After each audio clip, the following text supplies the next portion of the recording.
Welcome back, brothers and sisters. Good morning. Happy Saturday. And thank you all for helping unlock this little bonus, sort of a bonus stream, I guess. We would have continued the story of Nizara, our infernal acolyte, regardless at some point. But because of some very generous viewers yesterday, we're playing again today. So if you missed the previous stream, or if you're new here or anything like that, let me get you caught up. We are playing some solo dungeon delving using the Dark Fort rules from Marc board. They came in the, what was it called? Ferratory zine. So I don't know if you can you can get them still. You can go online and get like PDFs like I did and just screen capture them, but they don't sell like a PDF of it, which is a little weird. But it's a super simple solo system we have been using where you roll D6s and D4s to sort of generate this tower or this dungeon map, and then move room to room and roll to see what encounters are going on there. And the story we have come up with is we are playing Nizara, an acolyte of a hellish, for sure evil wizard who has mysteriously vanished. We sort of decided as we were going through this dungeon delve, it's unclear, is Nizara's master dead? Did they fake their own death? Have they disappeared with a bunch of their treasures? Are they lost in hell? Who knows? Maybe something we can discover in a future session. But the goal for the dungeon delve was Nizara has returned to her master's tower to claim it for herself. And as we were delving through it, we entered to the foyer. We got really freaked out by this statue of our master with the head removed and felt like he was still watching us. We fled up the trapped stairwell and almost got sucked into a portal to hell right out of the gate. We met a greed merchant, a little demonic creature who gathers up supplies and odd things from the surrounding wilderness. Did some bartering with them, explored an alchemy room. We went up into a dueling chamber and killed one of our another former acolyte in this spell duel to see who could claim the tower. We fought some demonic angel stuff, and then we started getting to a point where we were rolling some tough monsters. So in the library, a bunch of spirits that the Hell Wizard has damned to this library to protect it was way too much for us. We had to flee that. We came back down to explore the lower rooms of the tower, and we went into the student bunks. We got some gear. What did we get? Did we get armor? No. I think we got a dagger. We traded some of our last tithing to one of the souls of a student who had died here, and in return they gave us an enchanted dagger. Then we had a joke that from Matilda, the movie Matilda, there's the room the Chokey, which is like where the students are put in basically solitary confinement. We decided, yeah, there's something like that in this tower. It was a room filled with crystal shards that were the tears of angels and the tears of other students who were in this room, and you have to just stay completely still, otherwise these crystal shards will just rip you to shreds. And cut up your feet and stuff like that. So you just sit in there crying, thinking about what you did wrong. That gave us some trauma for sure. And then we went over to the West Wing, where we bumped into a Cerberus, the guard dog. We ran through a gelatinous cube. Both of these fights we just fled from because we knew we couldn't win them. To get into the meditation chamber, where we used one of our scrolls that allowed us to determine, we could just pick from the table what we wanted to be in the room. And I think we picked the Riddling Soothsayer, I think, to give us points to try and get to a level up, because we were very, very close to a level up. We were 3 points shy, so we fled through the gelatinous cube one more time, which dropped us down to like 2 HP, went all the way around to go back, or down into the crypts, where we were hoping to uncover some secrets from some of the other mages that had come before our master. And we succeeded. We answered their arcane riddles and leveled up.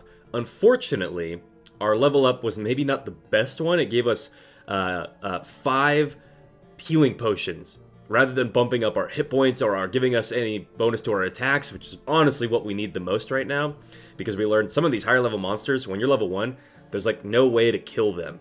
You have to roll, to hit a monster, you have to roll a d6, and the roll has to be equal to or greater than the monster's hit points. So if you don't have any pluses to your roll, the highest you can do is a 6, and some of these monsters have more than 6 HP. So you're kind of just screwed.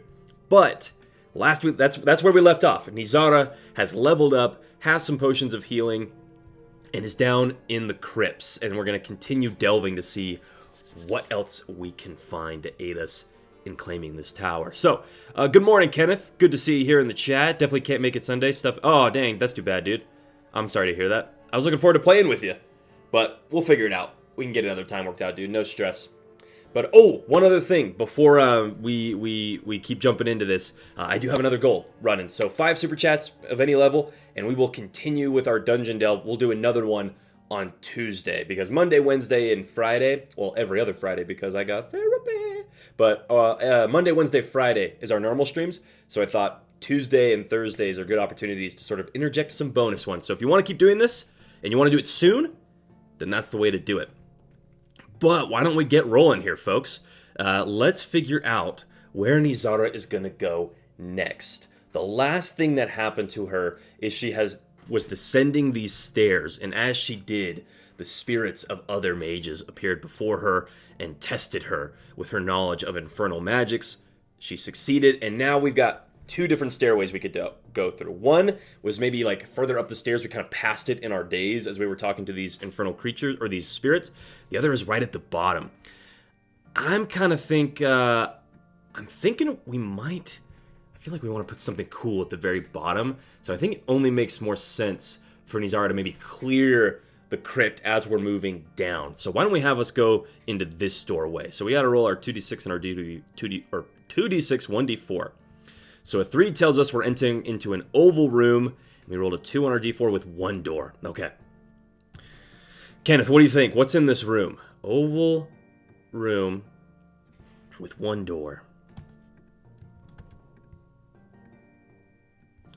Let's roll our d6 to see what we encounter in this room.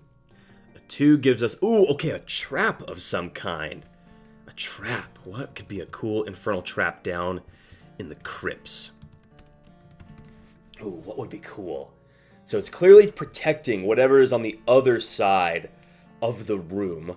We're beneath the tower, down into sort of a catacomb area that's expanding before us. If we're in a crypt, and this is an infernal tower, I'm thinking maybe something where, like, it tries to claim our soul. It tries to like suck our soul out so we can give it to the spirits that are down here. Or maybe it animates a bunch of skeletons. Ooh, that would be cool. What if there was a glyph that we triggered and it caused a bunch of wizard skeletons to animate and just they're all beginning to hurl, like, not magic missile because that would automatically hit, but they're just hurling fire bolts and shooting lightning out of their skeletal fingers trying to kill us as we try and sprint to the other side of the room. That's my idea. Kenneth says, ooh, the bottom could have a bunch of demonic prisoners. That's cool. Yeah. Oh, you know what? You're giving me an idea, Kenneth. The lower we go in the crypt, maybe the more hellish it becomes. Sort of like we're literally descending down into hell. That could be cool. But let's go with, skeleton wizards. We're in this room. They try and zap us with some hell lightning and some hellfire. But I think we have to roll a d6 on an even. Is that what it is? Pit trap. Roll a d6 on a 1 to a 3. Oh, we take d6 damage. If we succeed, we survive and keep moving on. If we had a rope, we'd have a bonus, but we do not have a rope. All right, let's roll our d6. And we fail. We will take d6 damage, and unfortunately, we decided the rules don't specify, like, if you lose armor at any point. And as we were going through this, we were like, this is seeming silly. Like, the armor just is so good in this game. It reduces all damage by d4. We were, like, hardly losing any HP. So we decided when we went through the gelatinous cube that it melted our armor. So we will take that full 1 point of damage, drop us down to 8 HP. Thankfully, we do still have 2 uses of our healing potion, so not too worried. Hey, what's up, Choba de Buns? Choba? I don't know how to say that name, but what's going on? That's a cool idea, Chobata Buns. I'm going to call you that. I think that's how you say it. Chobata Buns. It gets hotter as you descend. Yeah, maybe there's even, like, the braziers. They start to burn, and not with just normal fire or even magical fire that just, like, ever burns. It's, like, literally hellfire that is starting to burn within the walls of this crypt. That would be sweet. But Nizara survives our sprint through this hall of trapped wizard skeletons that... What do they look like? What would be cool? Maybe they're all, like, set back, kind of mummy style, like leaning into alcoves. And as we begin to step through, their eye sockets just burn with hellfire, and their hands kind of start to do, like, weird, possessed-looking moves as they throw fire at us. Very, just possessed vibes. But we'll sprint into the next room. And we'll get to roll 2d6 and a d4 as we continue our delve. Probably something valuable in here, I would think, if there's a trap, right? Looks like a 4 and a 2. Well, we'll re-roll that because it was cocked.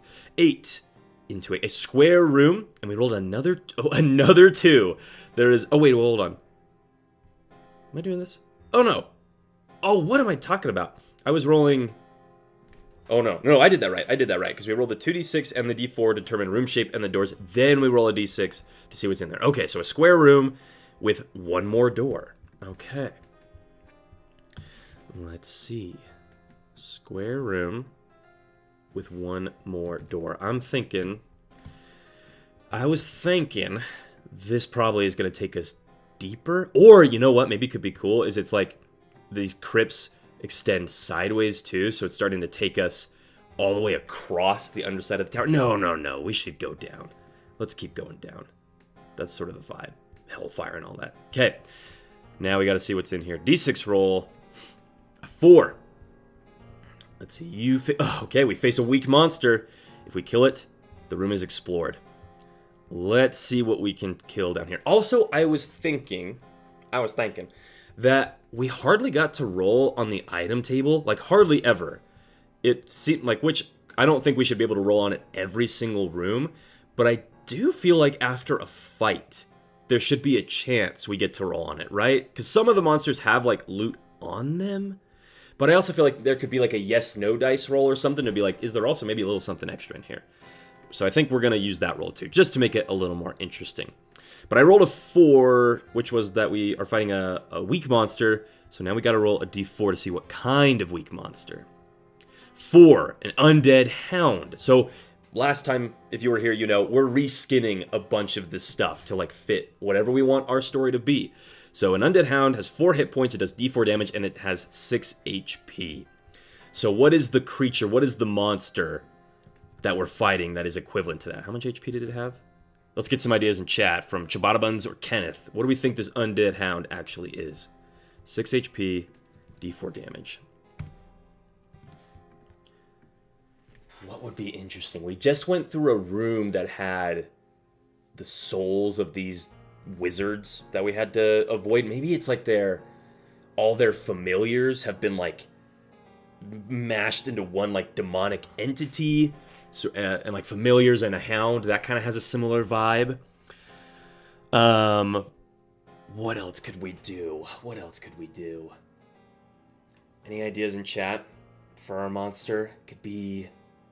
Obviously, we're in a crypt, so there's lots of skeletons, but I don't want it to just be another skeleton thing we fight. A hellhound does kind of work pretty well, but we have Cerberus up top, so it's sort of... I don't know if we want to do 2 dog monsters. Maybe we do... What if we did... some imps? We just have a couple imps, like, buzzing around in the room. Maybe they're like, ooh, I've got an idea. As we step into this room... Okay, Chabadabun, something that feeds on the corpses.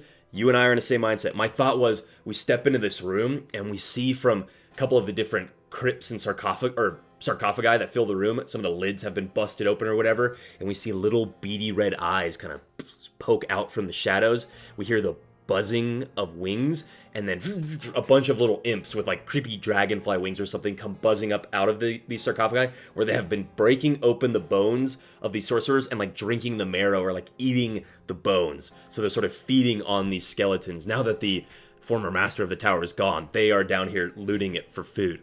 So we got to fight these little imps. Okay, so how this works is we roll a d6, and we need a 6 or higher to be able to like hit them and do some damage. We will fail. I think these only do d4 damage, right? It would be such a bummer if we died in the very first fight. That would be crazy. But we always have the chance to flee. Okay, we take d4 damage. Roll! Oh, nice. 1 HP. Okay. We're down to 7 HP. All of the imps left. I think we just start kind of swinging wildly with our demon blood-soaked staff. Oh, hold on a second. Don't we have our dagger? We do have a dagger, which means we have +1 to our hit rolls. We still would have missed, though, on our attack roll, so it doesn't matter, but we got to remember that. We do have this dagger. So in our first swing, we're just flailing around with our staff, not connecting with anything, as these imps are like buzzing up and taking big bites of our flesh out, and we unsheath our priestly dagger we had gotten from one of the other acolytes, and we're going to try and grab some imps and just start doing some stabs in the air. Let's try this again. D6 roll, +1. So we need a 5 or higher. Okay, that is a 2. That is not enough. I think maybe we managed to grab like 1, but before we can even get our... Oh, maybe we bring our hand up to stab it, and another imp like starts biting into our wrist, and we drop the dagger, and we have to scoop it back up while they are still buzzing all around us. We'll take D4 damage. 2 points of damage this time, down to 5 HP. Okay, we can take at least 1 or 2 more hits before we need to use a potion of healing. I say we gotta take one more swing here. Oh my god, another 2. I think Nizara is starting to like lose a lot of blood, and just being in the presence of these infernal imps, all the like buzzing of their wings, almost like chittering insect sort of vibes. Maybe they are kind of sending us into a weird trance, and we're just like poof, about to fall down on the ground. Take another D4 damage. 2 damage. 3 HP left. We definitely got to pop one of our healing potions because we could die on the next hit. So as Nizara falls down and starting to lose consciousness, our shaky hand kind of reaches down into our belt, pulls up one of these healing potions the herbal master had sold us.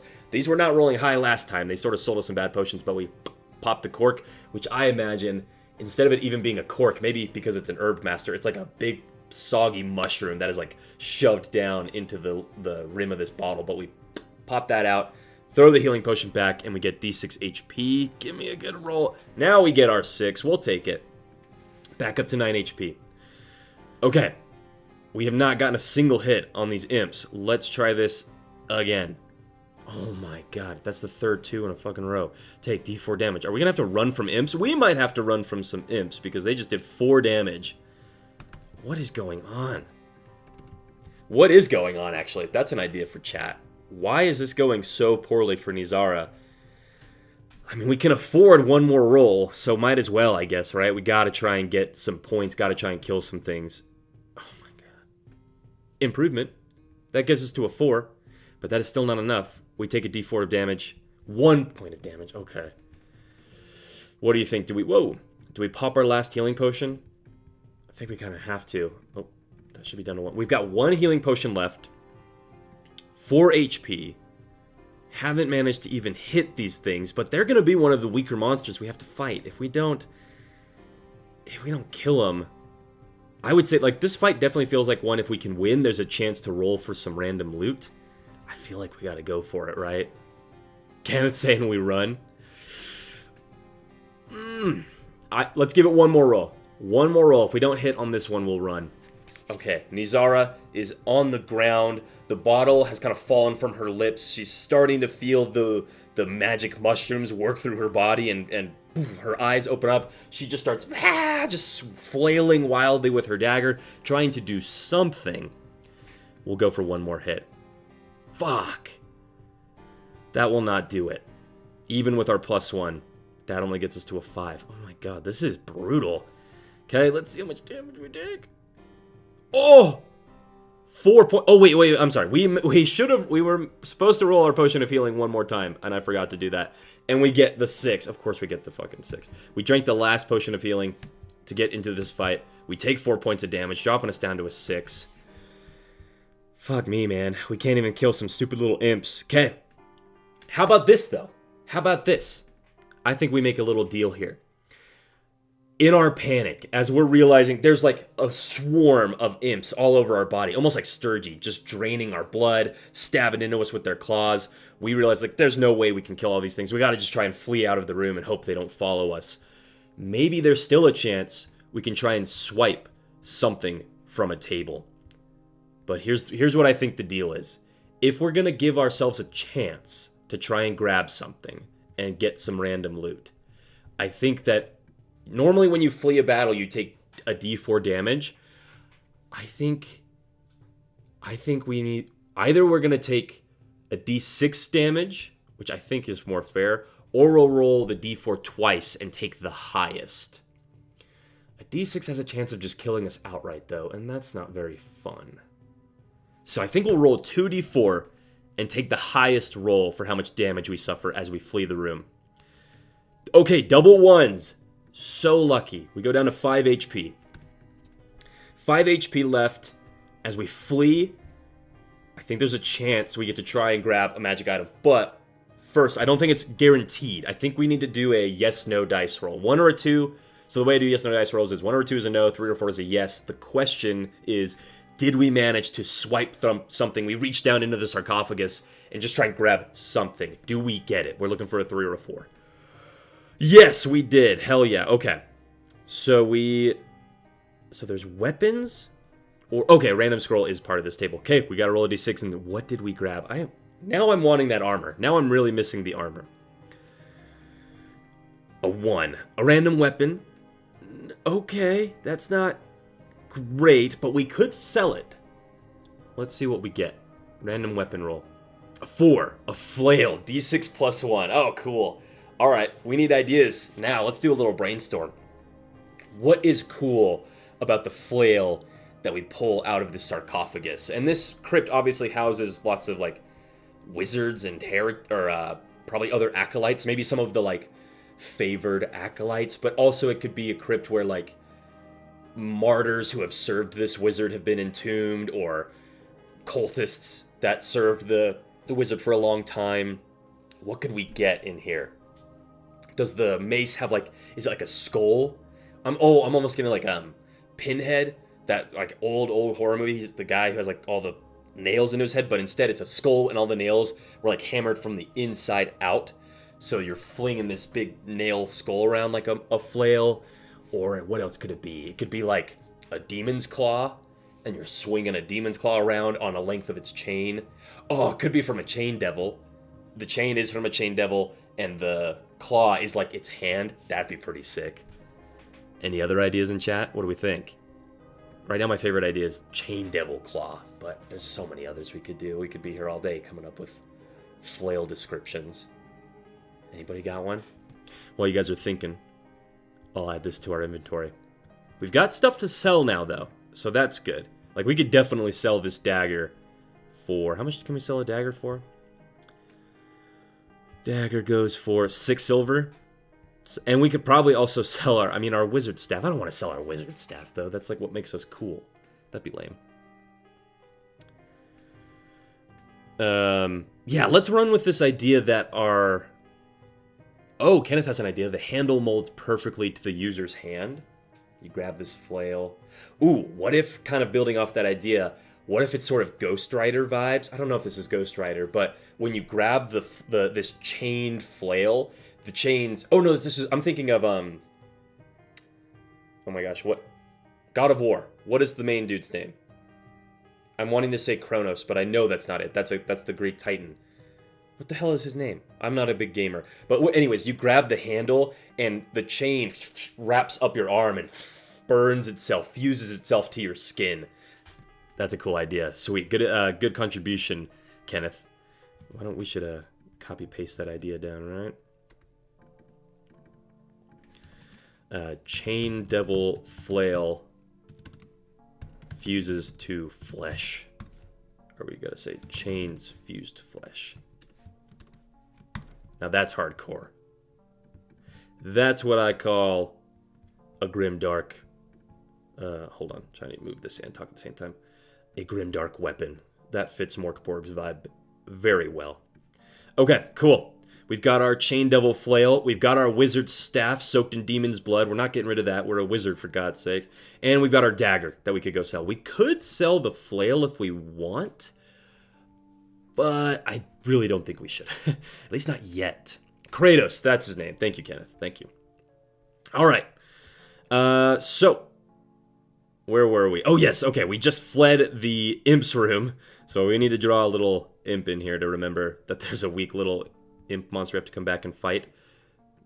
Let's do... There's his little horns.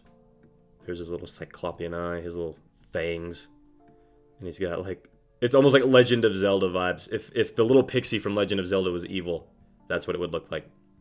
And they've got all 6 HP. We didn't even put a dent into them. But we slammed the door shut. Maybe there's just a few of these imps on us that, now that we're separated from the rest of their hive, we're able to kind of squish or smash the other ones, especially with this flail. Swinging it around, it just catches them out of the air. And I guess we're gonna have to go down at this point. We don't want to go fight the those imps anymore. Do we have any way to get some HP back? We only have 5 HP. How much is a potion of healing? Hey, what's up, Marc? Hey, listen. Yeah, good one, dude. A potion of healing is only 4 silver. We could sell our dagger for 6 silver, and that would give us... I thought we gave up our last 2 silver. Didn't we do that back in the... Oh, yeah, we gave our last... Oh, that's right. When we were entering the crypts, we ran into a tomb raider, a treasure hunter, basically. And rather than kill them, we gave them to Tithing. We spared their lives and said, listen, just tell us what's down there. What should we expect? And they told us, well, if you go down the left hall, or if you take the left door, you'll encounter these spirits who will ask you questions, and you'll be able to basically have some new revelations. How they knew that and how they didn't die going through there, I don't know, but that's a mystery. Maybe they were more than they appeared to be. But we have this door we could go down, which is interesting. Well, maybe it's like a secret tunnel that'll take us past this skeletal wizard study, but maybe there's a trap down there or something. Or we've got this stairwell. What do we think? Do we keep going deeper, or do we go up and explore this hall? I'm thinking... Marc, they were lying. They did. I mean, they sort of told us the truth a little bit. They just didn't tell us we were about to get almost eaten by a big pack of pixies. Should we roll a d4? 1 or a 2, we keep going south. On a 3 or a 4, we go up and try this other hall. Let's see what we do. 2, we keep going down. But first, if that's the direction we were going to go, I feel like we should maybe go sell our dagger so we can get a potion of healing, right? I think we need to do that. So we'll shakily climb back up the steps. We get into the crypt entrance. We kind of glare into the shadows, the dark corners, to see if this tomb looter is here, so we can get some revenge on them, but they're not. They've fled the tower. We pass through our forbidden text hall, where we'd almost been melted by lava, climb up the true stairs, and return to the greed merchant, the little demon creature we said sold items here. I have an idea for this guy. What if instead of just having his items on a shelf, because he's a greed demon, what if he like reaches down into his own throat and pulls out these items? Like, he's so greedy about keeping them that he eats them, he swallows them. He doesn't like bite into them and destroy them, but he just keeps them inside him physically. Or maybe anytime he wants to show us an item, he like cuts open part of his body and pulls out this thing that he's going to sell us. So we step up into the room, toss this priest's dagger at his feet. He gives us 6 tithing to use in return. We'll buy a potion of healing for 4. That leaves us with 2 silver left. And we're going to just immediately use that potion of healing right now to get 2d6 HP. Okay. An 8 means we can survive at least 1 or 2 more hits. So, with that, we don't say another word, turn our back to the little greed merchant, and return down into the crypts, passing through the stairs, the ghosts no longer appearing before us as we have passed their trials. Yeah, Marc, cool idea. His stomach is like a bag of holding. Exactly. That's very Nurgle-y, which I think we'd said last time it sort of meant to have Nurgle vibes. But let's roll to see the shape of this next room and how many doors it's got. A 7, I think, is a square room. Yep, and another square room with no door. We've reached the end of the crypts, so I think this is probably going to be bad for us, I'm imagining. Going to be some sort of scary fight, but what would be cool? I'm gonna give it a weird shape. I'm feeling like I want to do that. So maybe there's like steps lead down from this middle point. Those are the tiniest steps I could possibly draw. And there's all the different sarcophagi filling this room. Yeah. Okay, so we step into the crypts proper, where the main sarcophagi are being held for these slain wizards, previous masters of the tower. Oh, if there's previous masters of the tower, I think we're definitely going to need to do a roll to see, like, do we find our master down here? Or, well, no, they haven't been dead that long. They wouldn't be entombed here, so no. And also, I think if we would find them, they've got to be at the top of the tower, right? Matthias, you haven't missed it yet. We just barely got down into the crypt proper. What you've missed so far is we almost got our ass... Well, we did get our ass kicked by a swarm of infernal pixie... or imps. So, let's roll, though, to see what we encounter in here. D6 roll. What are we hoping for? I'm kind of hoping we get... I wish one of these was just like, you just get a treasure. You just find a cool treasure roll. But, nope. 5. Oh, god damn it. You face a tough monster. If you kill it, the room is explored. What kind of tough monster are we forcing? What kind of tough monster are we facing? I read the word sorcerer as I said that. You've got to be fucking kidding me. Another ruined basilisk. Every single monster we have rolled on the tough monster roll has been the hardest one you could possibly face. That's insane. That's insane. Like, what are we supposed to do? Oh my god. Okay. Well, that's just how it goes sometimes, though, right? What do we encounter? What is the creature that guards the actual sarcophagi? It gives us 4 points if we killed it. It does D6 damage, has 11 HP, and after the fight, there's a 2 in 6 chance you immediately level up. Or, I'm like, do we just re-roll? It'd be so easy. We could just re-roll. We keep encountering the same thing over and over again, which is sort of lame. But I'm like, oh, we already rolled. Does it feel like I'm just rolling it again? Am I just rolling it because I don't like the outcome? Or would we be rolling because it would help tell a more interesting story? I don't know. Oh, you know what? I do know. I'm going to leave it up to a poll. However many of you weirdos are here watching it with me. Should we re-roll the enemy die? Yes or no? Let me know at this while you guys are voting. I'm going to add little hellfire braziers that were in the crypt stairs as we descended. Give it some ambiance. And then we got to draw some skeletons. Or at least we got to draw some little skulls. It's been really fun with this whiteboard of doing like as minimalist a style as I possibly can while also kind of conveying what's in the room. This is also, I don't do dungeon maps so much with my D&D campaigns, although I have sort of missed doing dungeon maps. Mostly what I've been doing is like scenes where it's one focal room that's kind of involving the adventure. But I have missed dungeon maps. Maybe I'll return to that for my campaigns. I don't know. Anyways, ideas in chat for what we encounter. Or no, we were doing a poll. 4 votes, almost all of them saying yes, we should re-roll. I'll go ahead and end the poll now. It's been a minute. Okay, we're re-rolling to see what our enemy is. Thank God. That would have been lame to just keep encountering it. 2! Finally, something different. In this room, we encounter a small stone troll. 5 points, 7 if killed. D6 plus 1 damage. Oh, it still has 9 HP. Actually, are any of these even killable by us? This one had 11 HP. The Medusa has 10 HP. This one has 9 HP. Okay, no. So, still not something we can kill. But, it's interesting that there's a small stone troll. At least we're getting something different. 5 points, 7 if killed, D6 plus 1 damage, 9 HP. There's like nothing special to it, though. I think that might be one of the options I offer on our next Patreon poll. Like, what do we want to prep this month? Is, do we want to prep some custom Dark Fort sheets that are, Church of Doomified and have some more interesting tables? But what would be a cool creature we encounter down here? What could be the vibe of a stone troll? Yeah, Marc, we could use maps in our Sunday game. Unfortunately, I don't know if you were here at the beginning. Kenneth had some bad news. Fortunately, he can't make it this week, I guess. So, no session tomorrow, unfortunately. But hey, always next week. And I did message there's someone in the 1 p.m. Sunday game. I messaged them on Discord. I probably should email them and start playing because I doubt they check the Discord very often. Because they've been waiting for other players to join that game. I could let them know I did let them know on Discord, but I can let them know through email. Hey, if you join the 1 or the 9 a.m. game, we've got people signed up for that.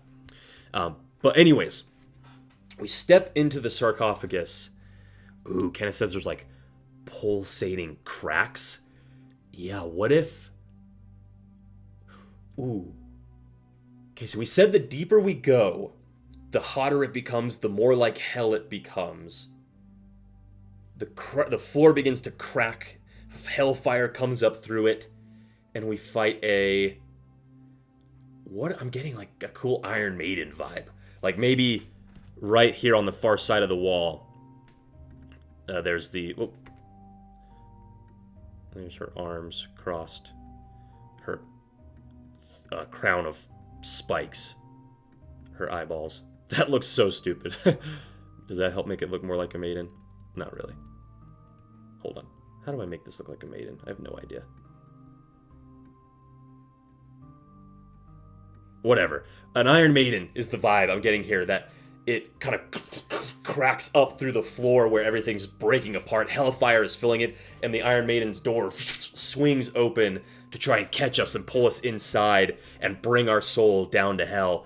I think that Iron Maiden's a cool idea because there's these sarcophagi, which are things that open, you put something in it, you seal it, and Iron Maiden's the same vibe, only instead of us being laid to rest, we're being imprisoned and tortured. So we gotta turn and flee.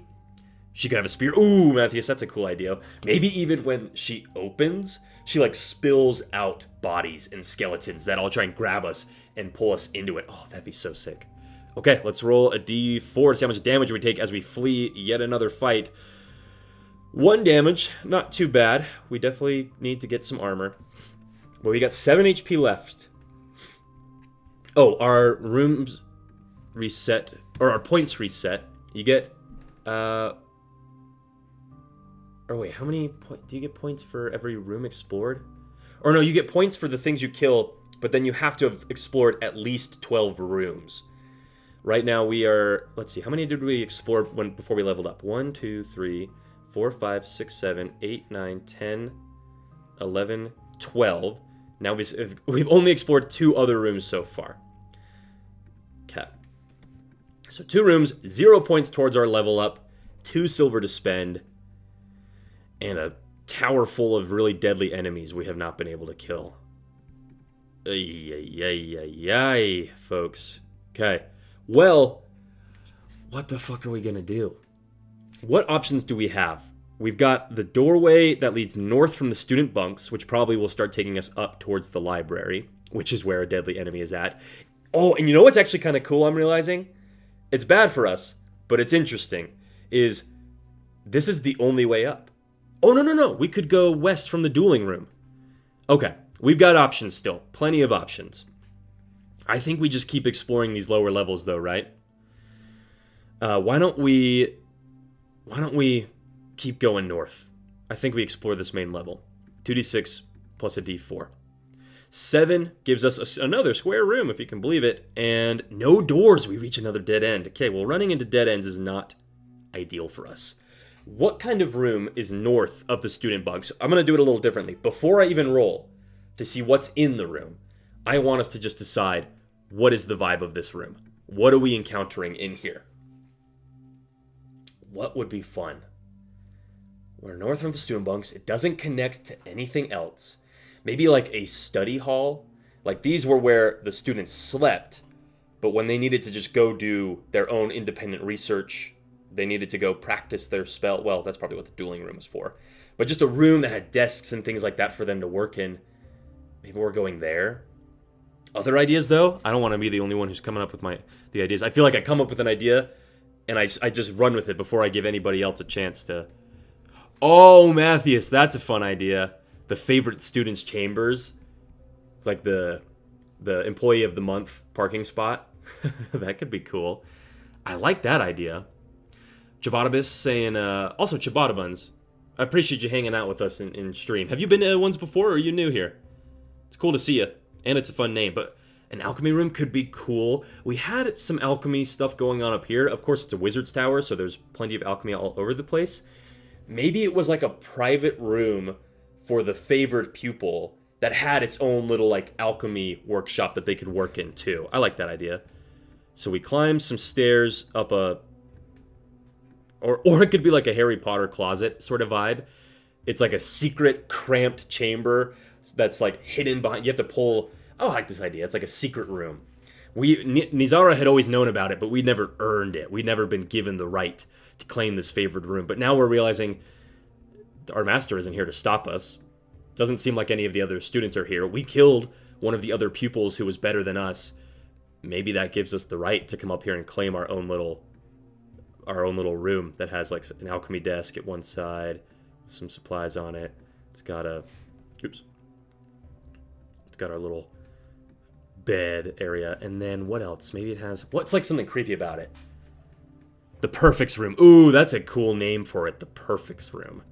It's kind of like creepy. It almost has like grooming vibes to it. Ugh. The Perfects Room. Oh, ugh, I hate that name, but I love it. A bed, an alchemy table, and it feels like something else needs to be in here. What about like a weird infernal mirror? Oh, wait, the prefect? What's the prefect? Or are you typoing, or am I not knowing what prefect is? Because I definitely read that as perfect.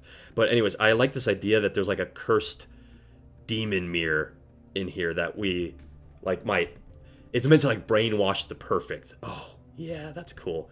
You can speak into this mirror and kind of commune with demons. Prefect. Oh, well, what does prefect mean? I'm honestly going to run with perfect because it creeps me out and it feels like it fits the vibe of this evil wizard trying to like mind control and indoctrinate their acolytes. But as we step up into the perfects room, what do we find? D6 roll. Would you believe it? Another fucking tough monster. Oh my god. We're going to die. We are going to die. I don't know if Nizara is going to be able to claim this tower. It's a small stone troll again. Well, obviously it's not going to be a small stone troll. Instead, it's going to be maybe... Ooh, what about this for an idea? I'm going to pitch it, but I want to hear your guys' ideas. My thought is maybe we step into the room and we're looking around inspecting. We notice like broken glass on the floor. We've never been in this room before, so we go to inspect. We're kind of picking up the glass and we realize, oh, it's a mirror. And then we see in like the reflection of one of these shards something in the shadows behind us, almost like the first Insidious, the like red horn demon thing that's like behind the dad. We're like, "Fuh!" And there's this demon right behind us that's about to kill us, and we get into this fight. That's my thought. This demon has escaped the prison that it was kept in with this mirror. Yes, Kenneth, just give it a slap. Or is there something under the bed? Maybe like the perfect. That student has been like mutated by hell magic, and they're dragging themselves out from under the bed. Of course, that we could do some sort of alchemy monster, but oh, ciabatta buns, that's a cool idea. The perfect traded place in the mirror. Some sort of weird like doppelganger idea from Kenneth. Hey, Sanjeev Shah, that's a new name. It's pronounced prefect. My dad was the head prefect at his London university. Okay, I have never heard of a prefect, so this is news to me, but don't come at me. So I didn't go to a London university. I don't know what a prefect is. Is it like a principal? Is that what that means? Or is it like no, I doubt it. If your dad, well, a head prefect? Maybe is it like the head of a dorm? Is that what it is? Either way, Sanjeev, psyched to have you here with us in the chat. Hope you're into RPGs and want to join this cult of ours. But I'm going to take ciabatta buns and Kenneth's ideas and smash them together. The mirror is broken because the perfect attempted to perform a heretical ritual or a forbidden ritual that would bind this demon that was trapped in the mirror to their soul as like their slave. They could use this demon to do whatever they wanted, but instead they botched the ritual, probably because the demon like led them astray. It lied to them or something. The mirror shattered and it fused the demon to the student. They didn't get tethered, but instead got fused. And so what does it look like? I did not read Harry Potter, actually, Mark. I was a Percy Jackson fan. I was a Lord of the Rings fan. I am definitely the obnoxious... Well, I think there's two main categories of obnoxious millennials. There's either the millennial that loves Harry Potter way too much, or there's the millennial that hates Harry Potter just because they don't like how much other people liked it. That's me. I'm that one. I was like, nah, man, I don't like Harry Potter. And honestly, I'm kind of glad that I did that, because all the new ones that come out are terrible, and J.K. Rowling is a fucking psycho. She is so, yeah, she's not a good person. So kind of dodged a bullet there.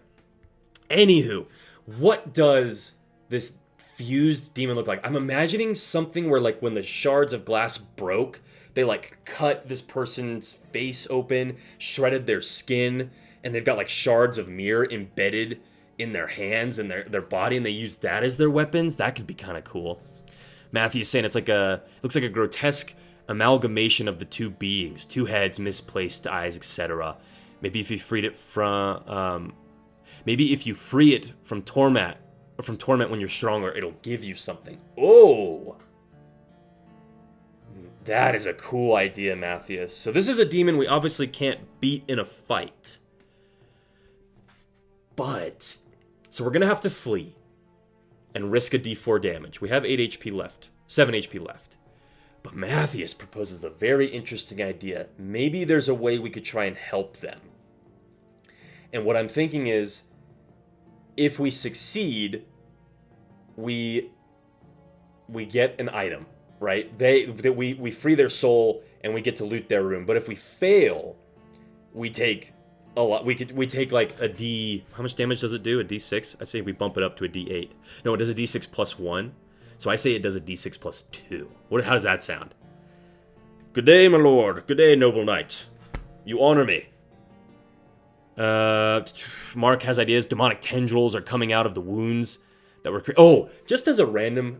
just as like I was like, doing a knight's pose, it reminded me of... I've been having fun in my D&D campaigns thinking of different like salutes that people would do. So I had one like these... The priests of the Raven Queen do... This is sort of taken right out of Warhammer 40k. It's like the... What do they call it? The Achilles or something? It's like sort of like a two-headed eagle, but I bring the thumbs together, and so it's like a raven pressed over your heart. She's guarding your soul. She carries it to the heavens. It's like the raven kind of taking it in its talons and carrying it away. That was fun. And then Vecna, you guys know Vecna. He's the prominent theme, the prominent divine figure in my settings. And he's three-eyed. He's known as the three-eyed prophet, the unblinking eye of Vecna, all that sort of vibe. So a common symbol or a common sign that worshippers of Vecna will do is they'll do the three-handed symbol. This is sort of meant to be like the church. These are the spires of the church. There's 3 of them because of the three-eyed prophet, and they are inquisition, introspection, and immortality. Those are the 3 tenets of Vecna. But then you place the symbol to your third eye, and you gesture it to whoever you're speaking to, and it's sort of meant. It has a lot of meanings. It's a kind of just meant to be a catch-all, but it could be like, may Vecna watch you, may he bless your soul, may you tread where Vecna looks upon the trail. Anything you kind of want it to mean, but that's a fun little symbol they do. And then there was one other I did, which was the Red Dwarfs. There was an order of mercenary knights. Or no. It was the Dragon Lancers. And they have silvered armor with draconic emblems on them. So their symbol was you would bring kind of an arm up, almost Helldiver style. You'd bring it to here, only you would put your hand up like a point. So this is the lance. And then you would put your thumb and pinky finger out, which are like the wings of a dragon.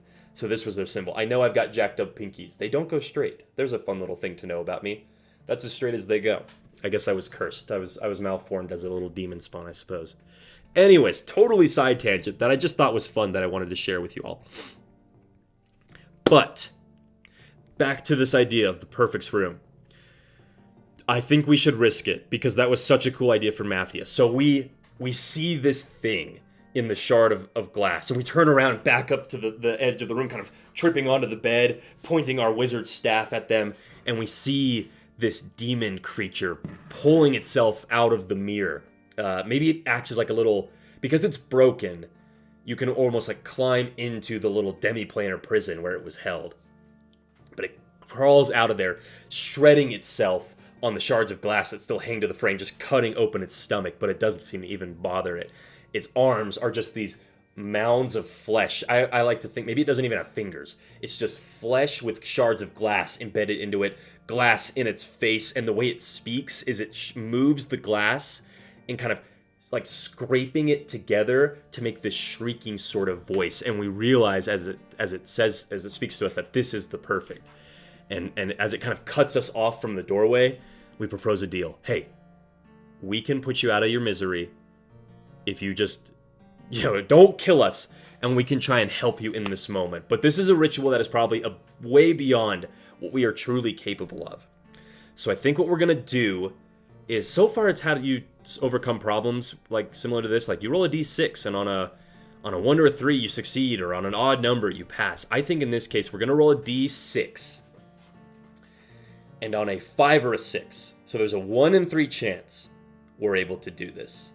That seems fair for this being like a very kind of impromptu, difficult ritual to try and perform. But let's see what Nizara can do. How do we want to prepare it? Maybe we take our staff that was, soaked in demon blood. We press it to the floor. And here's like a fun little idea for the staff. Maybe anywhere you move it, anything you touch it against and kind of drag it, blood just spills out of the end of the staff. So we are writing these infernal runes around the floor surrounding this demon to try and separate the souls. Because, well, actually, the demon wouldn't probably want to give up this host body it has. Oh, well, that adds to the drama here. The perfect, whatever this student's soul was, they are like doing everything they can to try and stop the demon from taking full control and attacking us, because the student wants to be separated, but the demon doesn't. So if we fail the ritual, the student just loses their control over the demon and it will attack us. That fits perfect. Okay, let's roll it. Looking for a 5 or a 6. Come on, Nizara. Of course we fail. Of course we fail. So we are drawing these runes, and we're sweating. We can hear the student in this shrieking voice like, hurry, hurry. And we're going as fast as I can. And as we're trying to get the last rune, we just hear the glass begin to shatter as the arm is like breaking itself free of the student's control. And it swipes across the room, causing us to have to flee, unable to perform the ritual. And we'll take d6 plus 2 damage here. I think that's the consequence of bending the rules a little bit. As long as we don't roll... How much HP do we have? Oh, we have 7 HP left. Okay. So we could die here. This could be the end of Nizara. But I'm going to hope it's not. Let's roll our d6. So we need a 4 or lower. It's ironic that the number we needed to roll a moment ago to free the soul is now the numbers we don't want to roll because it'll kill us. Because if we roll a 5 or a 6, a 5 or 6 plus 2 is going to be 7 or more, which will kill us. That's very poetic justice. It's perfect for a demon encounter. Oh, that's why I love D&D. It's so good. Okay, let's see what happens. Oh, okay, we survive. Take a big hit, though. 3 points of damage. Cuts us down to 4 HP left. No potions of healing left. We sold our dagger. Meant to mark that off. Okay. 4 HP. We slam the door shut. The last thing we hear as we run down the steps back into the student's barracks is just the sound of glass shrieking and clawing and scratching into the door from the student, whose soul is now basically damned forever to be consumed by this demon. Ooh, so cool. So cool. All right. How many rooms do we have left? I think we have one last room we can explore before we are in a... No, we have 2. I forgot we had this other area of the crypt. I think we should probably go check that out then, right? Explore the other part of the crypt, see what we can get, then we can keep going higher, because either of these can take us towards the top of this tower. Okay. Mending our wounds, we drag ourselves back through the foyer. Maybe at this time, having been in the tower as long as we have been now, and gaining confidence in our ability, but also just being exposed to all the horrible things that this wizard master of ours had done to everything else here. Maybe this time when we pass through, we don't avoid eye contact with the statue, but we actually like spit at its feet. Just no longer really afraid of this demon or this wizard master, which is probably foolish of us, but hey, that's you guys know Nizara. Nizara, she's always been a little cocky. All right. Yes, Mark. The library does have doors. Oh, it has 2 doors. That's right. The problem is there's a freaking monster in there.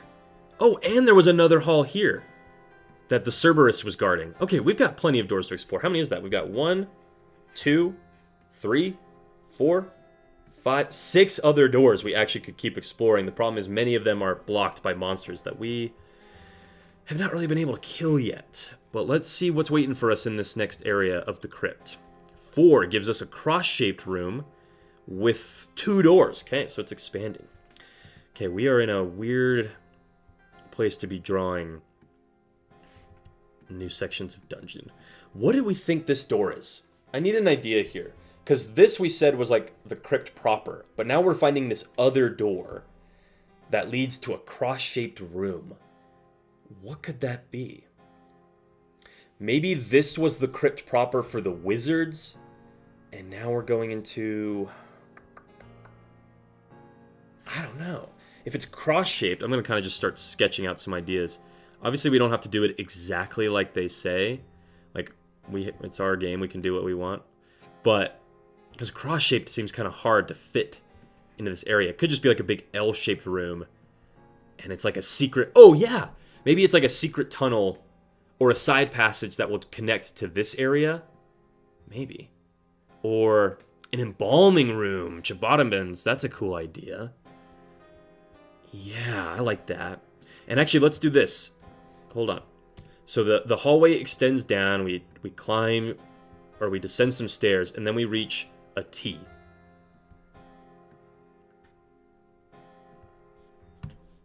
Hold on. And this was like the area of the crypt. Maybe this was the secret passage where only the heretical priests that the wizard would hire to come and tend to this shrine to embalm new bodies. Why can I not grab that? There we go. What the hell? Why can I not move that? Did I lock it on accident? Oh, I did. So we could even say, like, maybe when we return to this room, the crypt entrance, this is where the Tomb Raider had told us, yeah, you can go down this hall and it'll take you to the wizard's crypts. But they said, I actually don't even know how to get down this stairwell. And Nizara kind of thinks, like, I wonder if there's a secret door in here somewhere.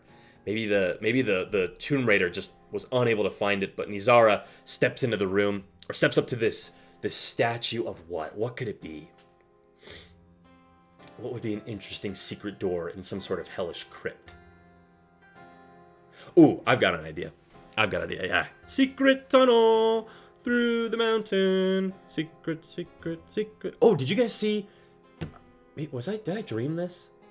I don't think... I think I saw an announcement that there's like a Legends of Aang, or a Legend of Aang movie coming out. Is that true? Or was that in my dream? Let me know. Somebody look it up real fast. But anyways, Nizara approaches this statue set into an alcove that shows one of the priests that would come and tend to this shrine, or this crypt. They hold a demon's upturned skull that is like a little font or a little fountain that water trickles down out of their mouth. Ooh, something creepy. What if their mouth is just like hanging open creepily, and the water trickles out of it like drool, like they're in this trance-like state. And they have their normal eyes, but then they have a third eye, the third eye of Vecna, that would be on their forehead. But we approach and we see, oh, it's not open. It's actually sealed. We kind of slide open this stone lid, revealing a little green emerald, or sapphire. What color is a green gemstone? I don't remember. And we press in the third eye of Vecna, and the door lowers, allowing us to take the secret passages that the priests once took. I think that's pretty sick. So we're in the priest tunnels. Okay, we reach a T intersection. There were 2 doors, left or right. I think we leave it up to a D4 roll. 1, 2 is left, 3, 4 is right.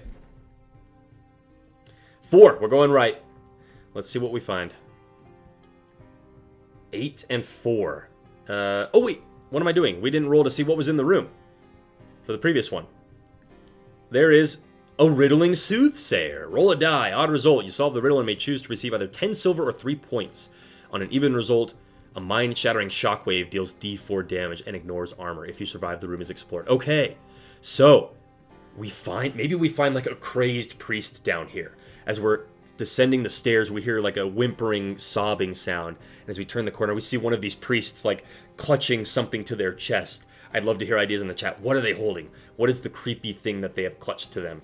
But they wear these red and black robes. They have the third eye of Vecna like carved into their forehead. They've got like infernal runes kind of drawn on their flesh. Maybe they've even been enslaved here. Like the priests were brought here to build the crypt, and then the wizard hexed them, or like he has like a big ball and chain around his ankle. He's just not allowed to leave. That could be cool. Matthias agrees. Gotta be a forgotten priest. Yeah, what is the thing that they... I'm imagining maybe whatever it is that they're clutching is what can lean into this idea that they have information they can tell us that will help us. That's what I'm thinking. Is it like another... Maybe there were a pair of priests down here and it's like the priest's head?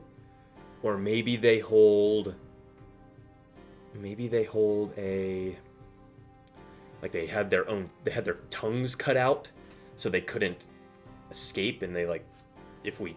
This is a weird idea. You like eat the tongue. You like, well, I learned something. That doesn't feel like a priest thing though. That feels like a weird occult sort of vibe.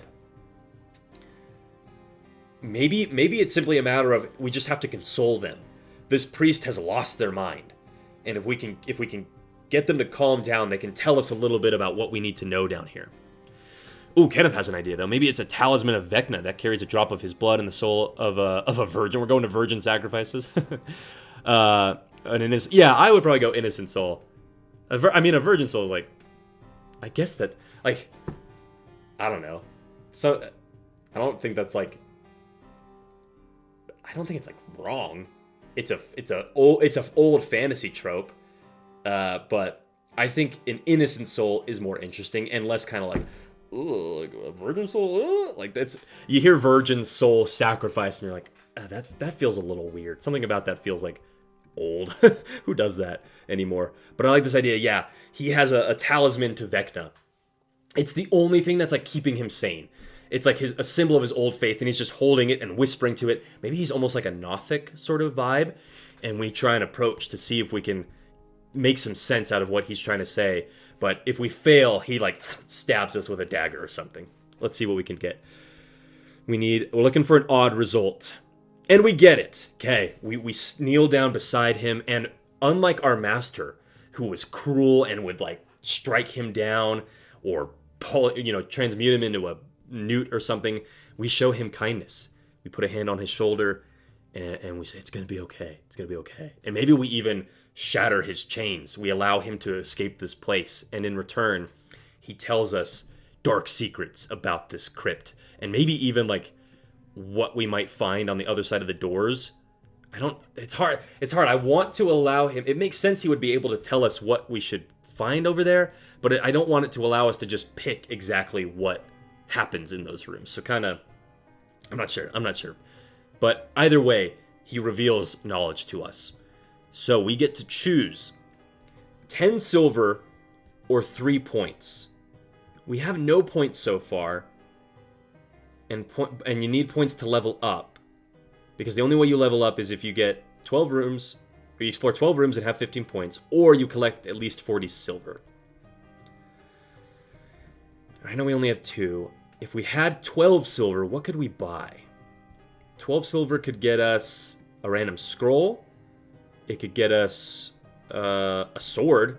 Although, why do we don't need... What's this ATT? A +1... I'm assuming that stands for attribute, but I don't know exactly what attribute that is referencing. But we could get our armor. I feel like we really need the armor, right? Yeah, Matthias, 2 silver is too low. I think we need to bump that up. Okay. Let's take the silver. So, this crazed priest, what was, Matthias was saying this? Yeah, they found a chest. It looks like it belongs to the master. Okay, so the priest, we asked them, like, what is beyond that door? What will we find there? And they just, like they're in hysterics. They don't even want to look at the door. They can't tell us. But what they can do is just kind of point to, like, this little hovel they'd been living in, where there's a small mound of, like, bones and treasure that they've kind of collected. And they just allow us to take it, and we let them go. 10 silver to go spend with the greed merchant now, and a soul saved. We've already chosen a more righteous path than our master. Okay, I think we go spend it. Back up to the greed merchant. We walk into the room. It kind of belches and something falls out of its stomach, a little dagger or something, and it lets out a little Nurgle laugh. but we show it its tithing and its eyes go wide. So, 12 silver to spend. Let's update that so we don't forget. 12 silver. We can either get... We can get our armor, a sword. There's a lot of weapons that don't really make a lot of difference why you would want to buy other ones. I guess just to sell, like you're just selling your loot. Which, oh, we do have our...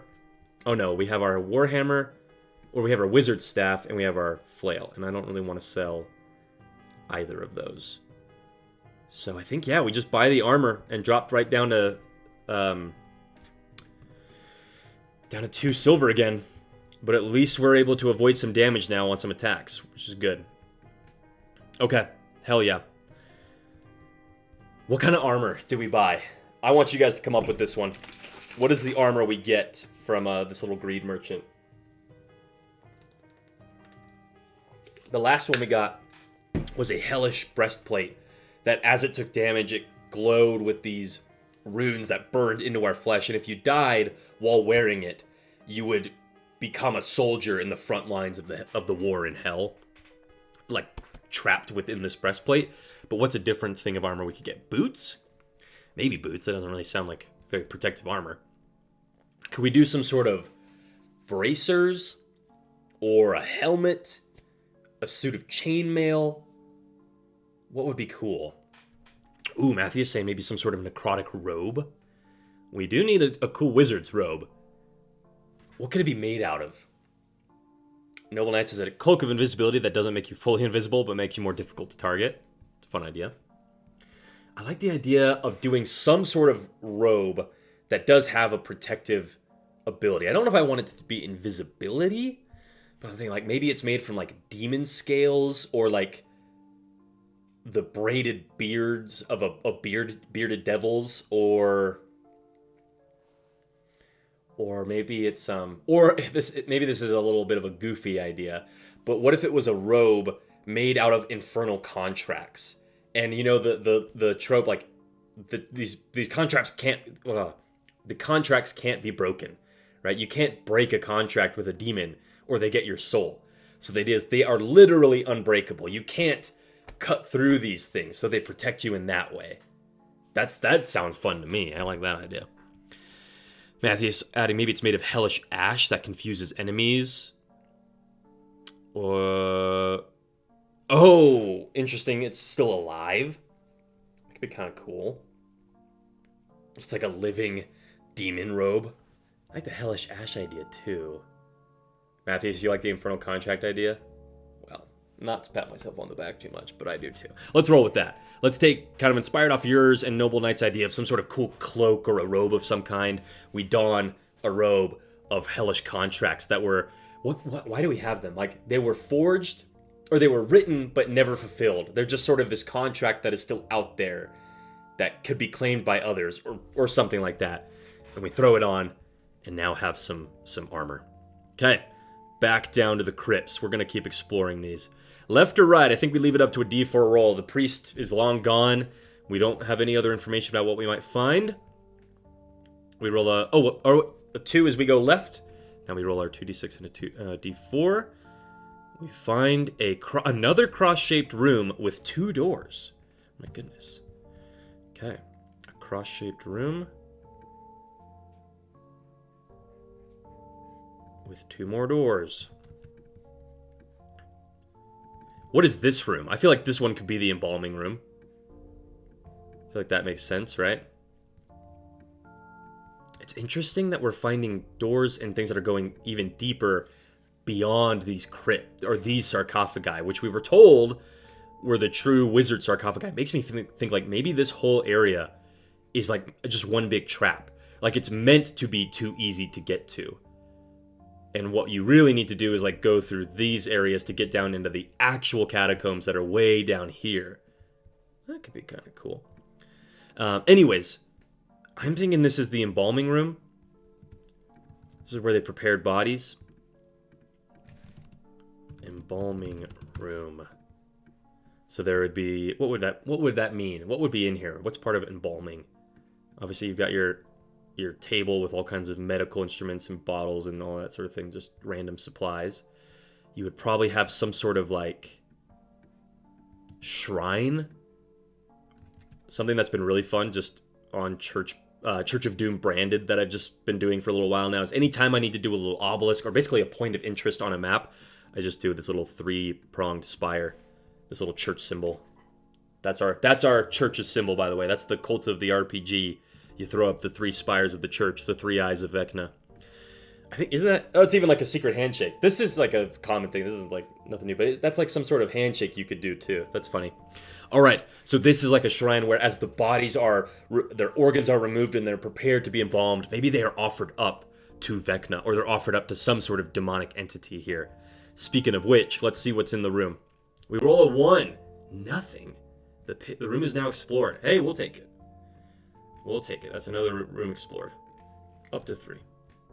Hell yeah. Okay. Or no, technically we're at 4, aren't we? Because we did the priest tunnels, we did the embalming room, we did... Or no, is that it? All the others we've had to just flee from? Yeah, I think all the others we've had to flee from. Or no. It was 1, 2, 3... Or are we at 4?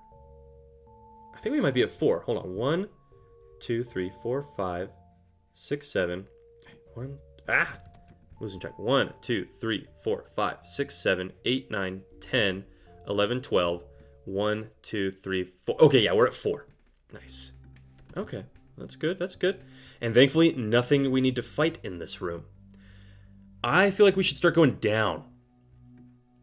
Technically, we didn't explore the Perfects room, though, because the demon is still in there, and we failed that check to try and release the soul. So I'm going to say that room is still... We need to go back there at some point and kill that demon, put that student out of their misery. Noble Knight said, maybe the digestive systems of the people who were sacrificed are used to dissolve the organs into a sludge that is used in alchemy. Oh, I like the idea that they collect the organs and stuff to use to make potions, perform rituals, like powdered wizard's bone, like their brains, the cerebral fluids, all that. That's super, super sick and gross. Cool idea, Noble. All right, let's see what's further down. I think Nizara is maybe getting a little impatient. We need to get something good that's going to help us claim this tower. We find a square room with 1 door down beyond the embalming room. Oops.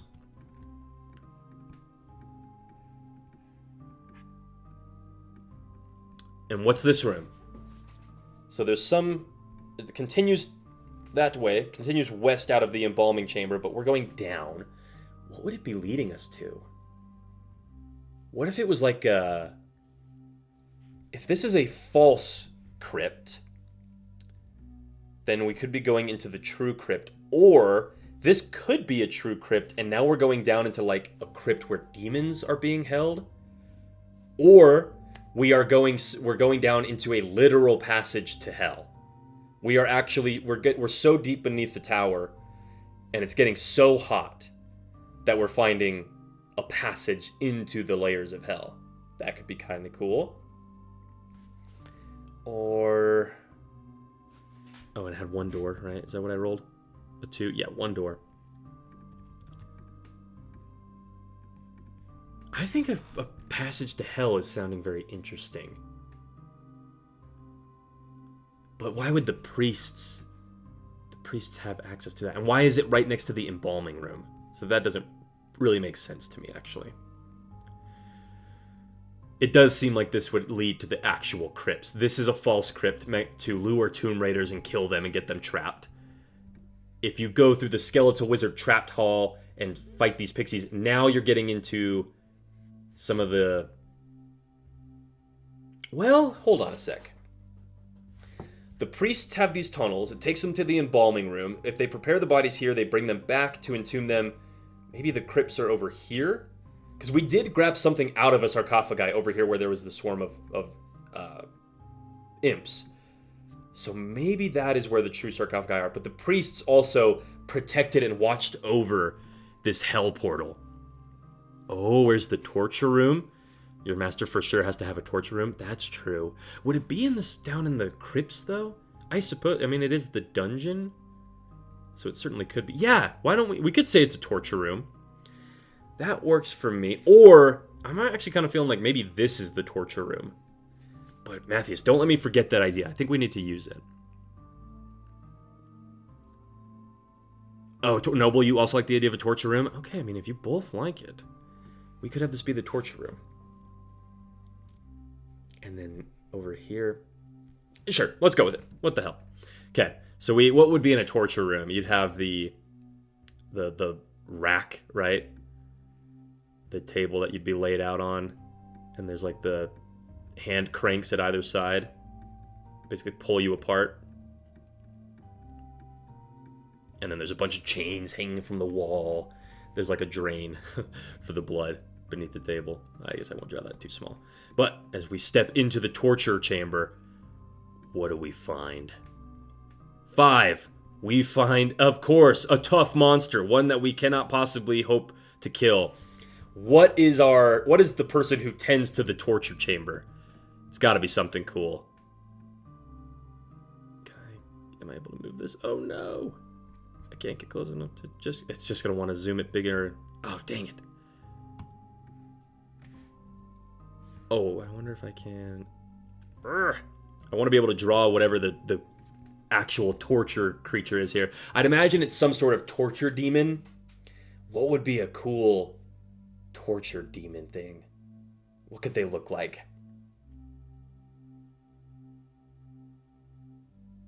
Joe Badabun says it's a pleasure, not a punishment. To go to the torture room? A Frankenstein type guy? Yeah, maybe something like that.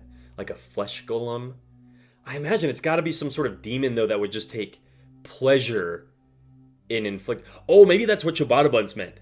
It's a pleasure pleasure room for the demon. It's the punishment room for whoever the wizard wants to have interrogated or tortured. What would a torture demon have on them? What would make them cool?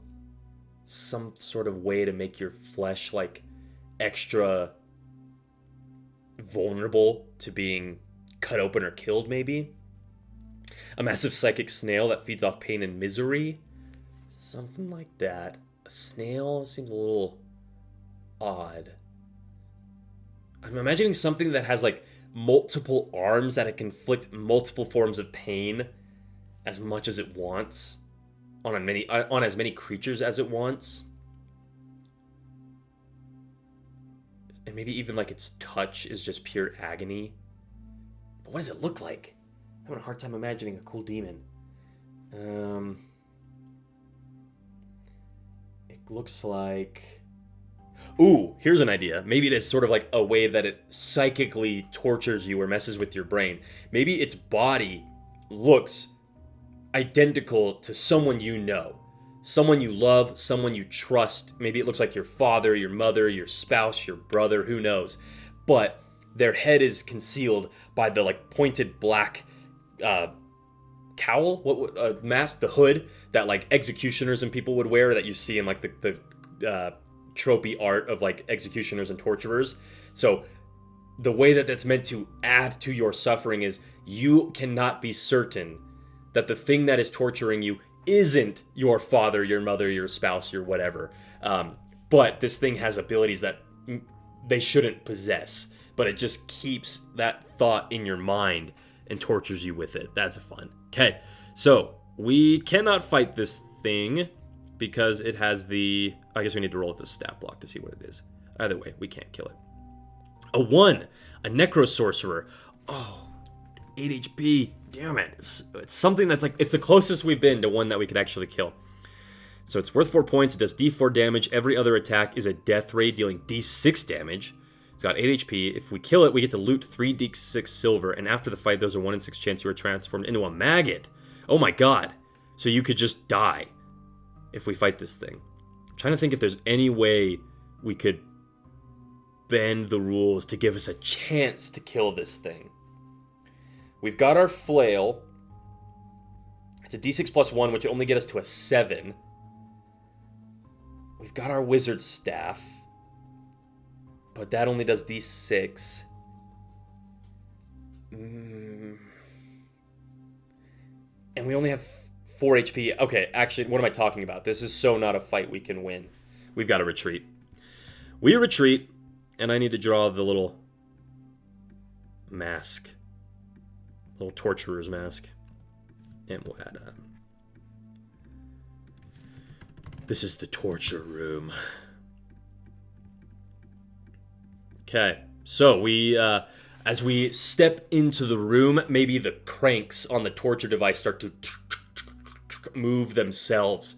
And we're getting closer and closer, trying to inspect, like, what's causing this to move? What is this? We've never been down here before. And then where does the torture demon come from?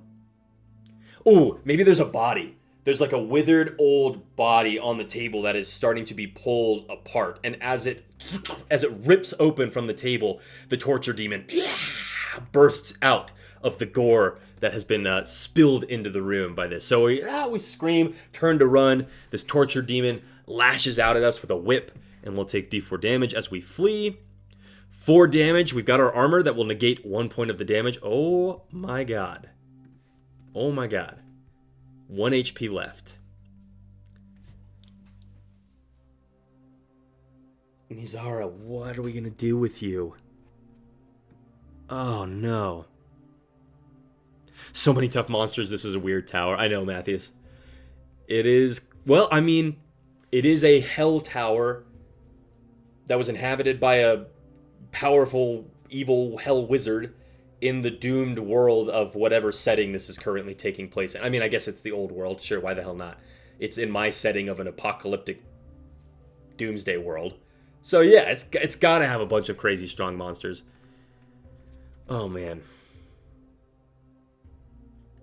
This is really fun though. I like how quickly you can kind of move room to room to room and make up this story as you go. I wish there's parts of this that I wish my normal D&D sessions were more like this. I'd be curious, Marc, if you're still with us, what you think about that. Like, is there a way that normal D&D can be played closer to this? Or does this really only work because it's solo? Obviously, we're playing together, but it's not the same thing. All right. We've got 1 HP left. If we sold our flail, we could get... how much does the flail go for? Wait, where the hell are you? Oh. 15 silver. But what would we do with that? We already have armor. Could we buy a scroll? Yeah, we could buy 2 scrolls, actually. Scrolls could help us summon a demon. Could, oh, it could just deal damage. It could negate damage, like armor. Or it could be a false omen. When exploring a room, you choose the result. Maybe that's the way we need to go. I feel like we need to go get a potion of healing and a random scroll. Right? How much silver do we have? 2 plus 15 would be 17. Is that enough to get 2 potions of healing or a scroll? 7. Oh, not enough to get a potion of healing and 2 scrolls. We could either do 2 scrolls or 1 potion of healing. I feel like we probably need... I feel like we need a scroll. The flail is cool, but like at this point, I feel like we need something to like really kind of turn something in our favor. So I think we will return to the greed merchant, who I think at this point they're laughing at like. There's every time we enter the room, they chuckle and belch up new things for us to buy, and are like ogling our greed, right? We just keep coming back. We're selling, we're buying, we're selling, we're buying. We're, in a way, like, our greed for the tower is causing us to almost be, like, suicidal at this point. Like, we just keep throwing ourselves into dangerous situations, and I could see that entertaining this greed merchant to no end. But we will sell our flail. That sucks. But I think it has to be done, which will get us to 17 silver. We give 7 of that over for a scroll, 4 for a potion of healing, which leaves us with 6 tithing left. Is there anything worth buying for 6? Oh, if we had 1 more silver, we could get another scroll. Okay, I think we hold on to the 6, because we'll probably need it. Let's see what scroll we get, huh? Or also, we should probably just roll our potion of healing right now and get our D6 HP back. Good. Oh, could have been better. 4 HP is not really enough to probably claim this tower. But we're going to get a random scroll. We get... Oh, that is not the one we want. That is really not the one we want. I think the Greed Merchant sees our disappointment and says something in Infernal to the effect of, well, maybe for 1 more silver I could go take a look, and maybe there's another one you'd be more interested in. So I think we'll grit our teeth, we'll pay it another silver, and here's what we'll do. We'll re-roll the d4, and we'll get to choose between the two. So we can either have Aegis of Sorrow, which reduces damage, useful, but we have our armor, or we could get one to summon a weak demon, which does lasts for d4 fights, dealing d4 damage. That's pretty dang useful. That's pretty dang good. I think we'll take the demon, right? We need our little demon buddy. So I need ideas from you all. What type of demon do we summon? What do we get when we use it? Look at this down here. Summon a demon. We have 1 use of it. Wow.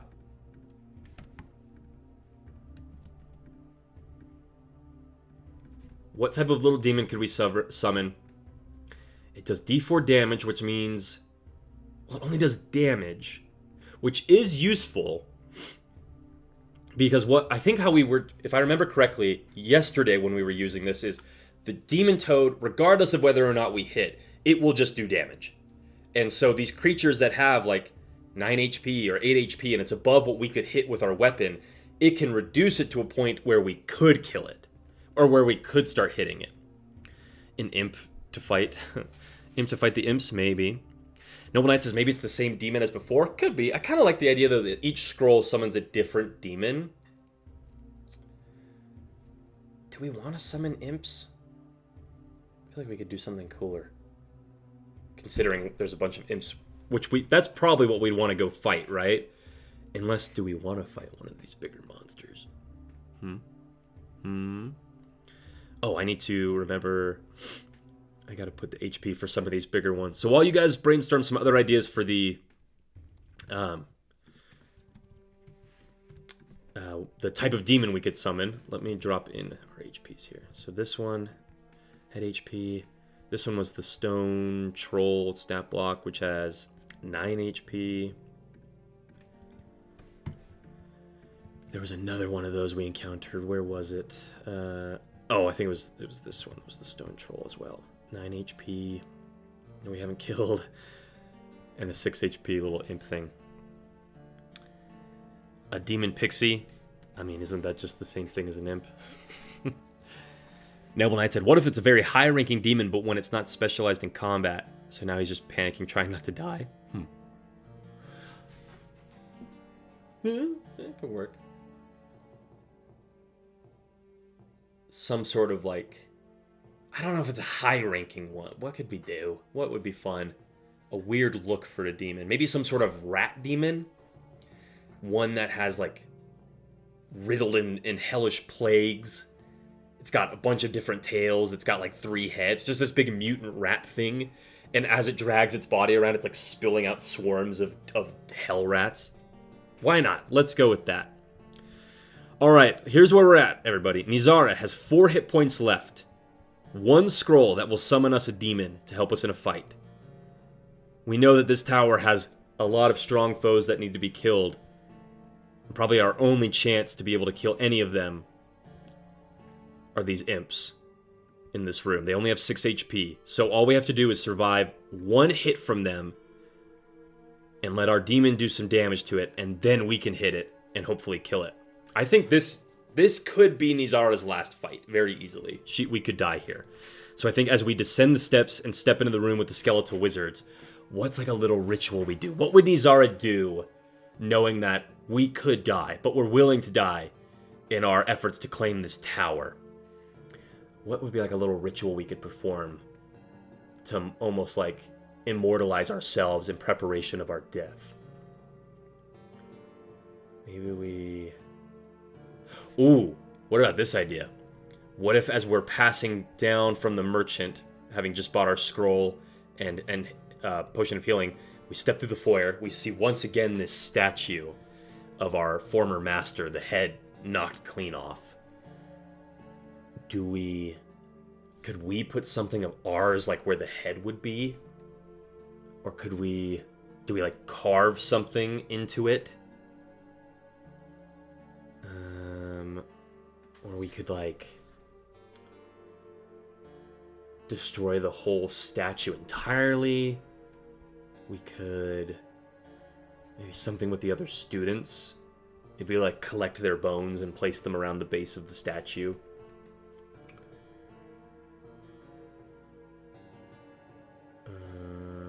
Matthew says, bring it down. All right.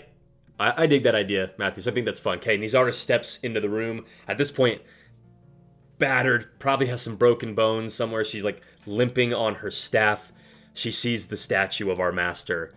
She points her staff at it and recites a thunder wave spell, essentially the equivalent of it, that maybe instead of it being thunder wave, she conjures a demonic arm that pushes the statue over, or like a lesser form of Big B's hand, essentially, and spits on the statue again as it crashes down, and under her breath mutters like, if I can't have it, neither can you. And then we march on to our death, down into the crypt, following the stairs. We kick open the door and just screech a battle cry as we run in for a fight to the death with these pixies. Okay, so we roll a d6. We need a 6 to hit. We have no plus or minus, so we probably will take damage from this first hit. But then our demon... what kind was it? What did we say we summoned? A demon... Oh, a demon rat. Yeah, so as we're descending the stairs, we're reciting the prayer. And, oh, here's a cool idea. With every step, we recite a new line, and rats kind of just are spilling out of cracks in the wall. They're scurrying out of the shadows until when we open this door, we see the, like, rat brood mother just... this big shrieking... horrific demon rat, like lying in a puddle of plague in the middle of the floor, and it's just dragging itself at our feet as we throw open the door and send it in. Let's go. Come on, Vecna, help us. That's not even close. That's not even close. Oh no. We're gonna take d4 damage. First, we're gonna roll to see how much damage. Where's my charger? There we go. Let's see how much damage the rat does to the pixies, just for the hell of it. 2, okay. Or not the pixies, the imps. So our rat mother comes running in and just starts, like, with all of her heads, just snatching them out of the air and eating them. And maybe even some of these imps just drop dead in the air as plague, like, spills out of their mouth. So they've only got 4 HP left. Easily something we could hit on our next turn. Now we need to see if the imps do damage. Oh, we do have our armor. So no matter what, we'll survive. No matter what.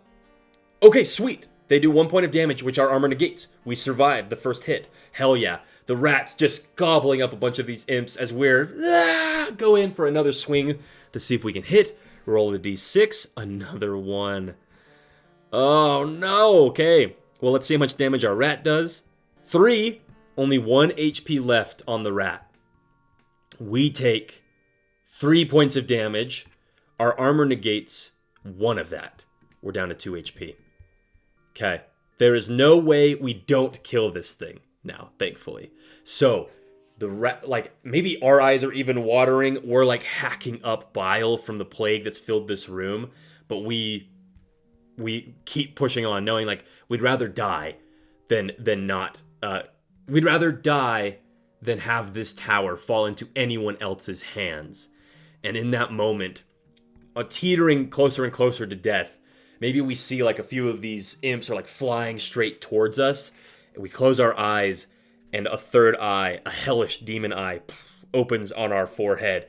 And we use it to cut down these imps with perfect accuracy as they fly towards us. The imps have been slain.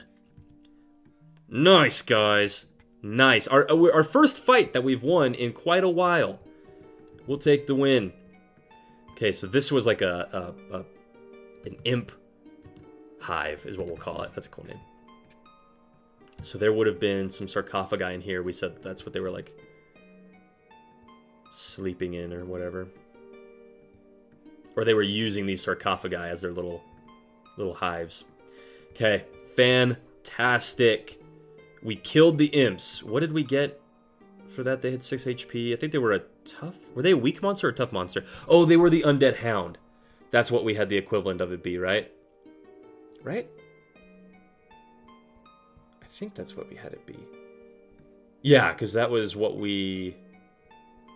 Yeah. So no, unfortunately, no other treasure. Let's roll a d4. Or no, we'll roll a d6. On a 6, there is some treasure in one of these sarcophagi.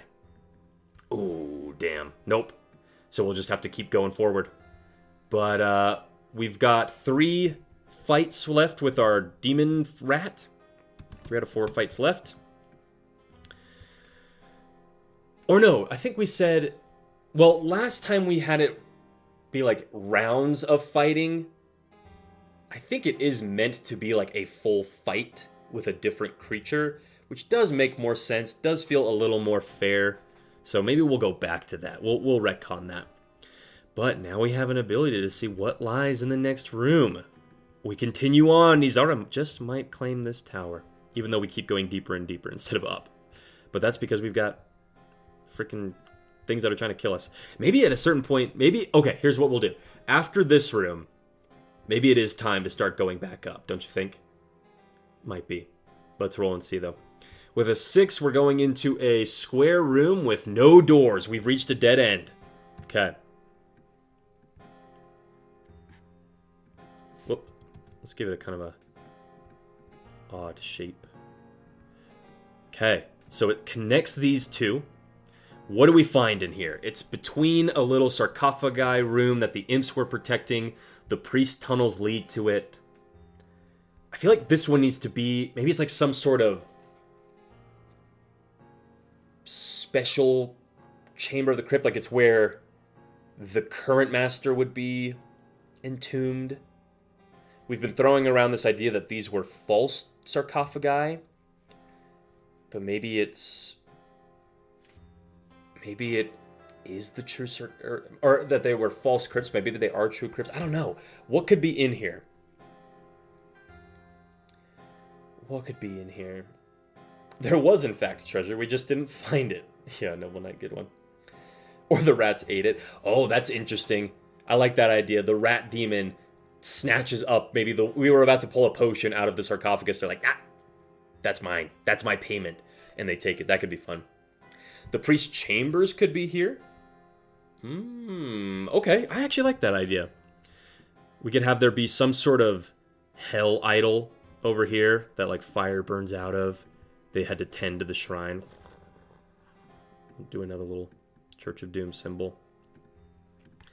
Then there was like matted, gross bunks that they slept on. All moldy and soaked in blood. Give them a little pillow. Make it look like a bed. And then there'd probably be like a big long table where they could have their little dinners and meals together. And then probably like some sort of bookshelf or something where they'd study ancient texts. Okay. Now we get to see what we encounter in the priest chambers. 2. I think that's the riddle, right? No, it's a trap. Oh, wow. Cool. That's not what I was expecting. I've got an idea right off the gate. I think the priests have set a trap to try and kill the master. They can't escape this place for whatever reason. Maybe the manacles that were around their ankles or their arms, if they ever left here. So, I think we just had this idea already for the devil, our little greed demon. But if they ever left the crypt, they would instantly die. There was just some sort of enchantment placed on them. So what did they do? They spent years designing some sort of trap that if the master ever returned, which he hasn't in a long time, but if he'd stepped down into this room, and he almost never does, even if he had returned, the master probably would never come here. So unfortunately, the trap springs on us. But maybe as we step into the room, the hell idol has some sort of like, I'm imagining like the bucket, you know, the old, like you put a bucket of water on a door and you open it and it falls on you. Maybe there's something where when the door is opened, this thin length of string that they've made from their own hairs. They've just been collecting hairs for months and months and months and weaving them together for this long string that runs from the door all the way over to the shrine where a flask of some sort of explosive powder has been set up on a ledge. The door opens, it pulls this down into the hellfire, and it explodes. And we have to dive out of the room to avoid the explosion. I don't think we're able to avoid damage from the trap. Roll a d6. 1 to 3 means you take d6 damage. If you have a rope, add to the result. If you survive, the room is explored. Okay, so we need to roll. We're looking for a 4, 5, 6. We fail. We will take d6 damage. This... Oh, shit. This could absolutely kill us. Our armor will be able to negate some of this. We need a 4. Guys. Nizara is very likely about to die.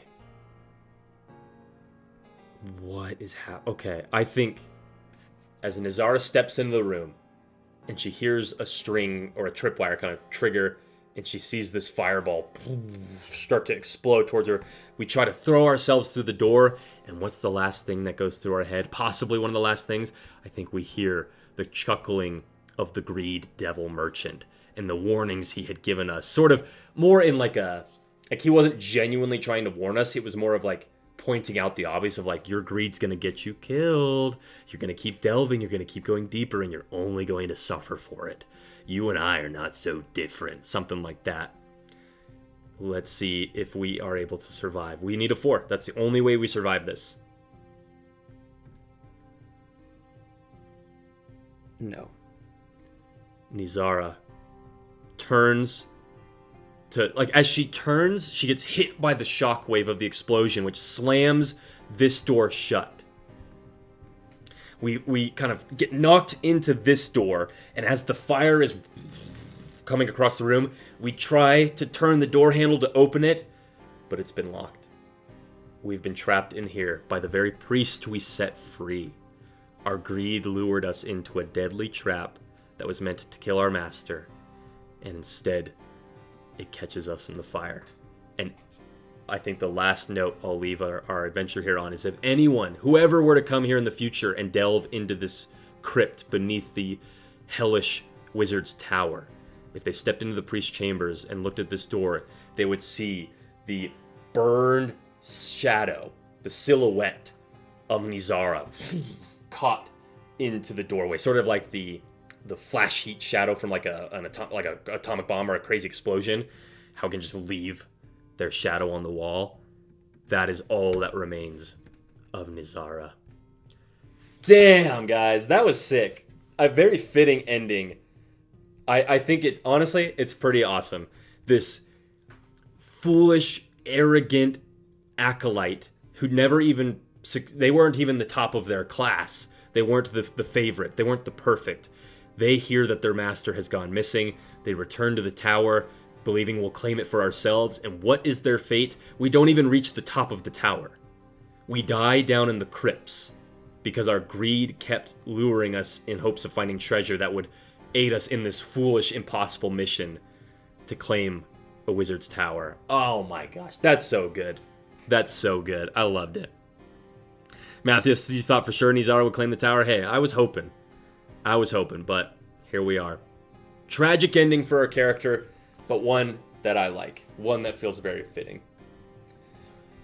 Well, that's all I got. I mean, this was a little bonus stream that we unlocked from yesterday's sermon.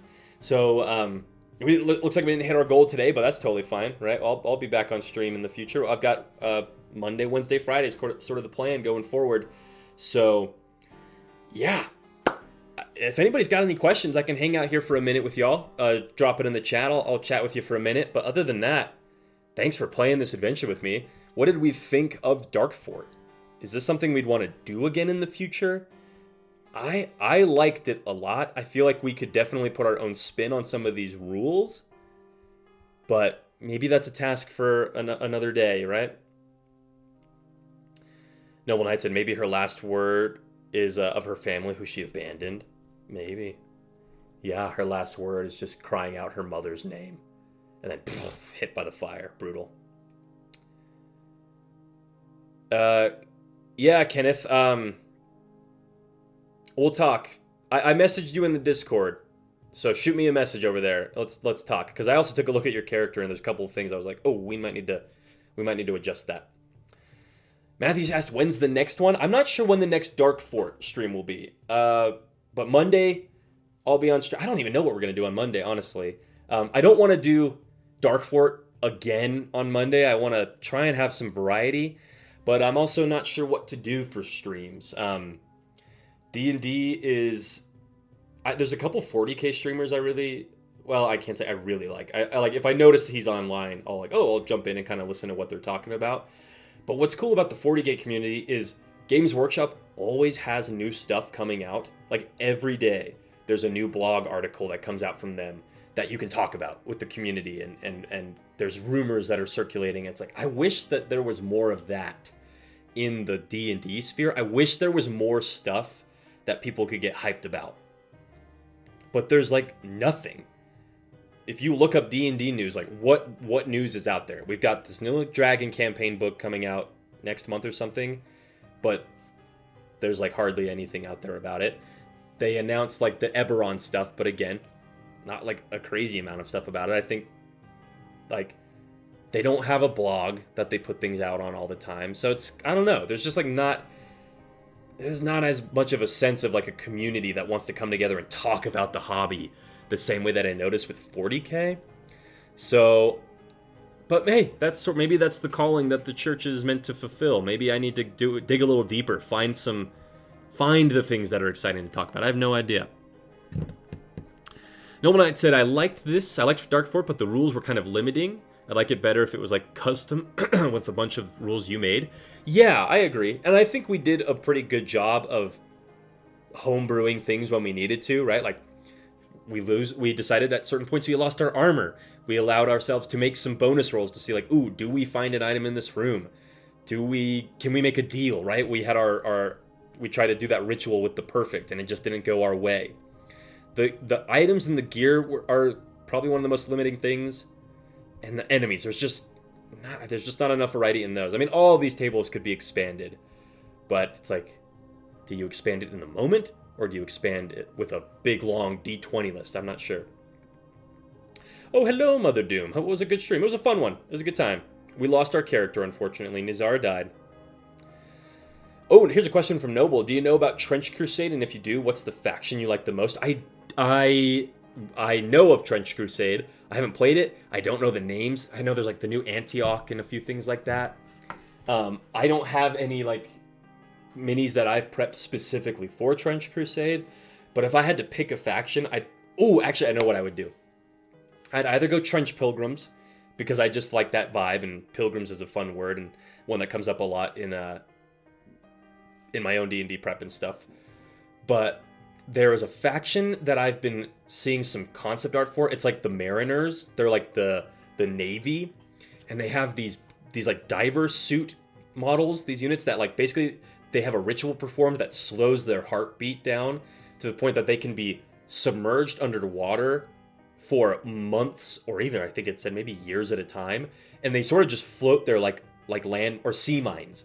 And whenever they need to be awoken, the ritual kind of brings them back, their heart rate spikes, and they float up to the surface to attack ships that are floating or sailing by overhead, or they do a beach storming or something. That would be a cool army. I'd love to play that one. Be a good time. Matthias, I sure hope that Nijara will be avenged one day. We'll see.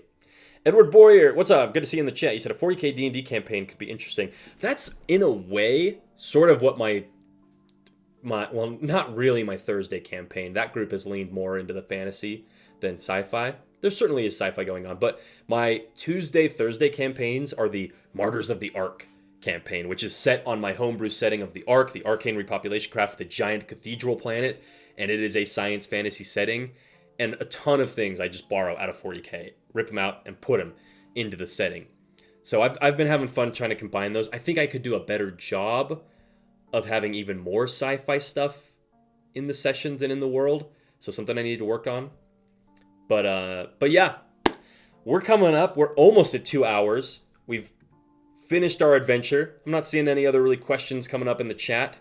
But it was fun here at the end to see a couple new voices pop in. I appreciate everybody who watched this as we delved. I hope this was fun. I look forward to doing another one with y'all in the future. And that's it for me. I'll see you next time we say these things in your unholy names. Amen. And Vecna bless your